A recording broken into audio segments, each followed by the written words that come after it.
Hi, welcome to video 2.2 on solving equations. So we're going to start with taking a look at an equation someone else has done.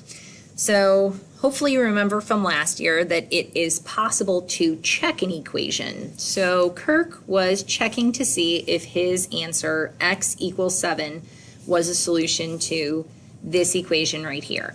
And he was saying that it is not. And so we're going to look through his work and see if he was correct. So he started with his original equation, and then it looks like he substituted 7 for x, so he put his 7 in there, and then he did 7 minus 3. Okay, so here is Kirk's mistake. He needs to do order of operations and do his multiplication before he does his addition or subtraction. So he is not correct. So we're going to try it again. So we say, no, he was not correct, and he needs to do multiplication before addition or subtraction. And so we're going to do 4 times 7 minus 3 equals 2 times 7 plus 11. That's 28 minus 3, and 14 plus 11. That is 25. And that is 25. So yes, 7 actually was a correct solution. So on this one, I want you to give it a try. So pause it and work through that, substituting 4 in for x, and see if you get the same thing on both sides. Okay, now that you're back, that should be the solution to it right there. So yes, 4 should be the solution because when we substitute it in and break everything down, we get 2 equals 2, which is true. So yes, that is the correct answer. Okay, let's take a look at actually solving them. So when you are solving equations, you're basically doing the opposite of everything you had done before. So you're doing it in the reverse order. And you're making sure you do the same thing to both sides because of our properties of equality, and our whole job is to get x by itself. So on this one, we're going to kind of look at what was done and do it the opposite direction. So x was subtracted by 3, divided by 2, and then add 7. So we're going to do that in the backwards order. So the last thing that happened was we added 7, and so the reverse of that is going to be minus 7. And so when we subtract 7 from both sides, if I subtract 7 from here and subtract 7 from here, I get x minus 3 over 2 equals 16. And then the next thing that happened to x was it was divided by 2. So we're going to do the opposite, which is times 2. And then now, if we multiply both sides by 2, we get x minus 3 equals 32. And then the last thing that was done to x is it was subtracted by 3. So the opposite, we're going to add 3 to both sides. So if I add 3, I end up getting x equals 35. And so that's us solving an equation. Let's do just a couple more. So on this one right here, the first thing we're going to do is so we're going to reverse the operations.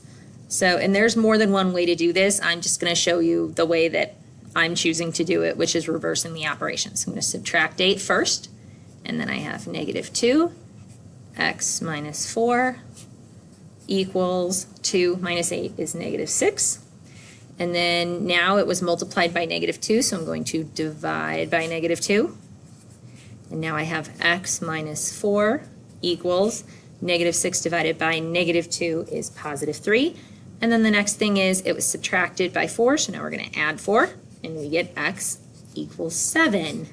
Some of you are probably thinking about distributing your negative 2 first, and that would work too. Let's take a look at how that works.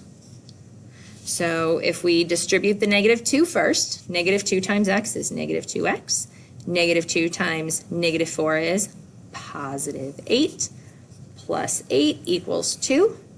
And then I'm going to combine these like terms. So negative 2x plus 16 equals 2. I'm going to subtract 16 from both sides. And so we have negative 2x equals negative 14 divided by negative 2, and I have x equals 7. So it doesn't matter which way I do it, I'm still going to get the same answer. You can do it whichever way makes the most sense to you. Okay, so now we have 4 problems down here. I'd like you to pause the video, go ahead and try them, and then come back when you have your answers, and I will show you my answers. Okay, so our answers here are x equals 3 for number 1, x equals 4 for number 2, x equals negative 9 for 3, and x equals negative 2 for 4. So if you need one of these explained a little further, push pause and take a look at my work and see if you can figure out where yours is different than mine, or mark it and ask me about it in class. Okay, let's take a look at everybody's favorite, word problems. And word problems are the most important things we do because that's the stuff that is actually real world related. Okay, so I'm gonna do one with you and then you're gonna try one by yourself and then we'll go over it. So a rectangular area is being fenced along a river like this, and so the river is one side of the rectangle. We're gonna write an equation that relates the amount of fencing, which is all of this stuff, F, needed as a function of the width and the length. So we want the amount of fencing equals 2 times the width plus the length, and we only need one of those because we've got the river there.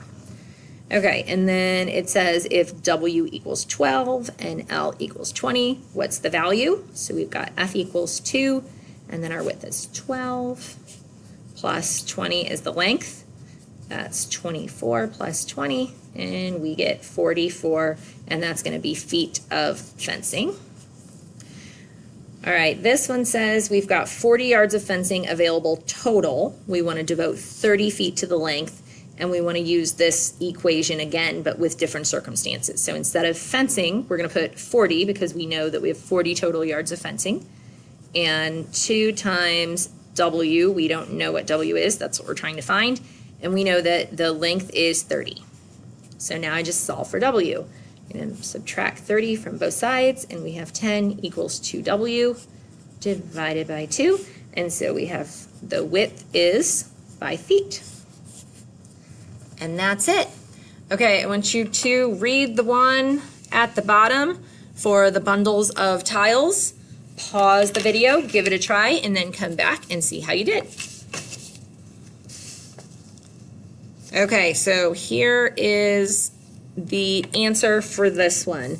So when I made the equation, in this case, I put in the 150 for the number of tiles on the equation, I came up with 9 4/12, but we are talking about how many bundles, and you can't order a part of a bundle, so we're just going to order 10 bundles because if we rounded down to 9, that would not be enough.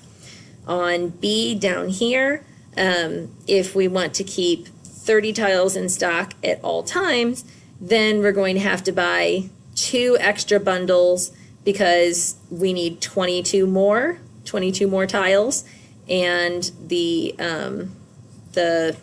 total of 12 bundles. So if we take our 10 up here and our 2 down here, then it's a total of 12. I thought the question was a little unclear as to which one of these numbers it was asking. Okay, so go ahead and jot down any questions that you have for me, and we can talk about them in class.